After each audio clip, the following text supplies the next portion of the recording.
no papers. I have no index cards. I have nothing to go by for the gospel. And what's in my heart today to preach to you. So we're going to give this a whirl again. Nobody threw tomatoes in the first two services, so I think we're okay. First off, let me say this. These last couple of days, this weather has been very, very hot. And not only do I want you to take care of yourselves, but think of other family members, your friends, and your neighbors. They need to be taken care of, or you think maybe you just should check in on them, make sure they're okay. Please do so. This weather's been pretty brutal. Trust me. Martha, Martha. By the way, can everyone hear me in the back? We're okay? All right. Martha, Martha. A lot of things have happened in this gospel. It's very short, but there's a lot of things that are going on in this gospel. One of the things that's going on is Jesus, in his fashion that he always does, is breaking rules, doing things that are not the norm, and letting others do things that are not the norm. The norm back then was the women, again, that was back then. Everybody getting crazy over here, okay? Back then the women took care of the feastly kind of things.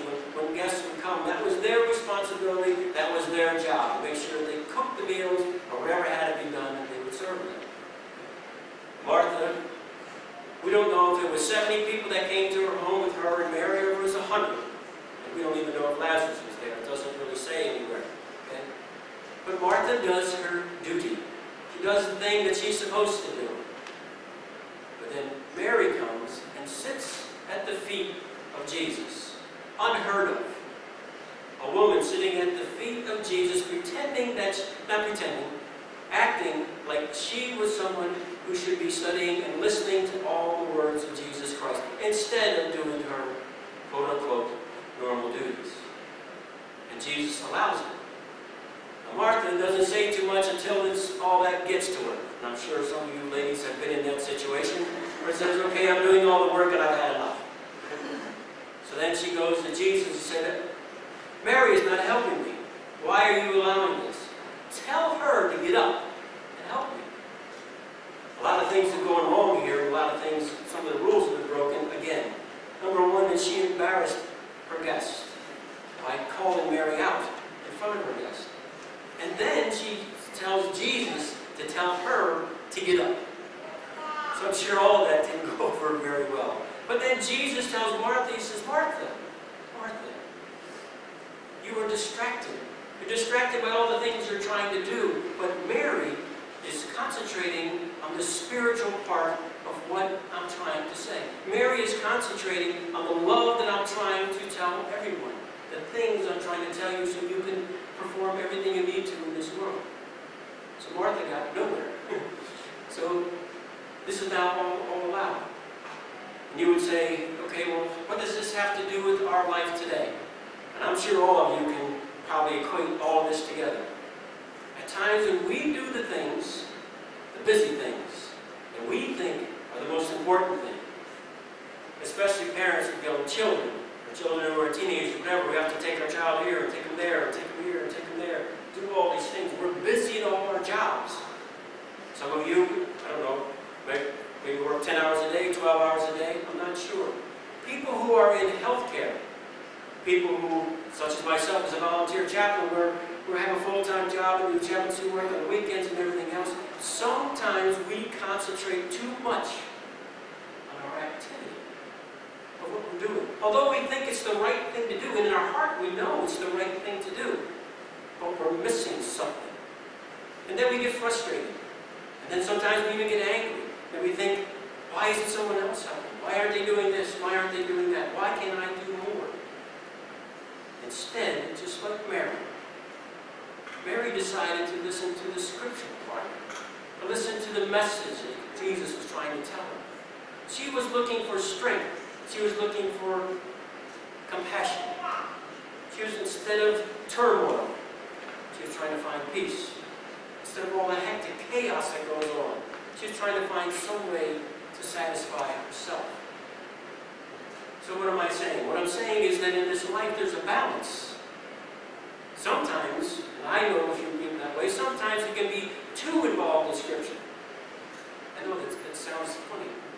But we can. We can just evolve our life simply around Scripture and forget about the things we're supposed to do that Scripture tells us to do. Just like most of the Jews back in Jesus' time, they studied the law. There was only the law and nothing else. But Jesus broke all that. He said, no, there's more. There's more to that. What you read and what you learn, you're then to take it out into the world. I know, there comes that evangelism word again. I know, don't be panicking. You're panicking. So I'm telling you to look at what you do. Look at all the things that you do in your daily life. Okay? Again, especially those of you who are in healthcare, those kind of things, I know the frustration, I know the turmoil, I know how much it impacts you. Those who are trying to climb the corporate ladder, and there is nothing wrong with climbing the corporate ladder. Let me tell you that right now. How you do it that's very important.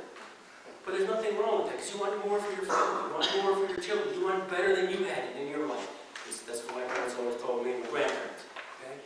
So be careful how you do that. And as you're doing that, take Jesus along with you. Take him with you every minute when you're doing this. And take the time, whether you take it in the morning, or you take it in the afternoon, maybe even at lunch, or you do it in the evening. But take the time to understand that I have to balance my life. It's very important that I balance my life, spiritually and in my activities, everything we do. Church family especially. In the church family, we can get involved in so many things. We can get involved in vestry, involved in so many different things. We think and we know in our heart that we're doing the right thing, but then we miss this other picture. So we've got to balance that. You have to balance that in everything that you do. So that's my message today, is to look at your life today. Look at what you're doing.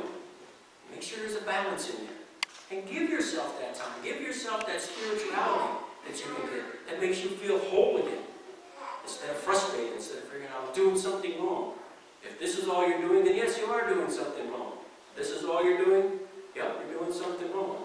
But if you can slowly balance it, then you're doing something perfect. Something that Jesus wanted us to do in everything that he said and everything that he did. Amen. Let us pray. So, Heavenly Father, I ask you to be with us, Lord, in all the activities that we do daily. May we balance our life. May we balance our life in your word, in your deeds, and all the things that you have done for us. May we incorporate all this into our secular life, Lord, that we will always remember that there is a balance to life. And that balance without you is not worth anything.